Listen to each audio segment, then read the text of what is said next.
I'm Rusty Parker, and I'm the Career and Technical Education Director for Cabarrus County Schools. We're located in Concord, North Carolina. Our district's approach to CTE is very positive. I'm very fortunate that we have a school board that is very supportive of our CTE programs. I'm also very fortunate that our superintendent is very much aware of the workforce in our community and wants to make sure that we have quality CTE programs that's fitting employees into those opportunities. We have an initiative in North Carolina called myFutureNC, and the focus of it is to connect education and workforce. So they have a goal that by 2030, at least 2 million North Carolinians will either have a credential of some type or a post-secondary degree. iCEV has helped our CTE programs really through professional development with our teachers. Every teacher is always looking for some type of hands-on activity to do in the classroom. Everything that you see in CTE is pretty much hands-on. So having iCEV come in and be that partner to where they can also provide activities in the classroom has been a very good parallel with our state curriculum and a really big benefit for our teachers.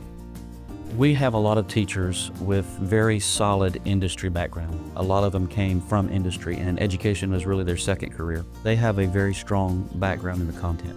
But I think being so well aligned with industry and having industry partners that vet their curriculum and support their curriculum has been well received by our teachers because they know it's a curriculum that industry people have seen.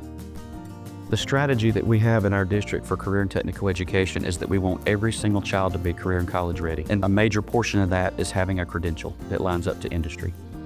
Industry certifications and the need for it really is a national need. It's not just for our district. Over the past probably 10 years, we've seen an increase in the need for credentials, specifically coming out of the school system. So they do a very good job with aligning the credentials up with what business leaders are saying that they need in the industries.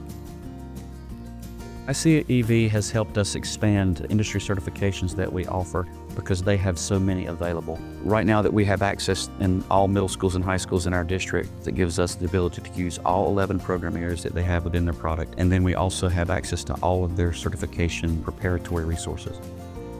One of the things we've struggled with in our district is how to provide support for the credential before students take the credential, preparatory activities to do to get them to the credential. I've always felt really bad when students just walk in to take a credential and they've not really had the support to build up to it because it's not a one-time deal. You have to really build up to it and learn about the credential first. And one thing that their activities do very well is that they have that piece built in. Teachers in the classroom can use those skill-building activities along with their state curriculum, and it really leads a student to that credential. It helps them in the interview process, the application process, and hopefully to get a job. They have helped us streamline our certification process because they really are a one-stop shop for the credentials that we need. Whether it's a health sciences program or an automotive program, they provide all of those credentials in one format. Just to have one platform to do all of that is phenomenal. It makes our work at the central office so much easier. We are seeing the real need for credentials at the national, the state, and the local level, and iCEVs is really helping us to achieve all of those goals.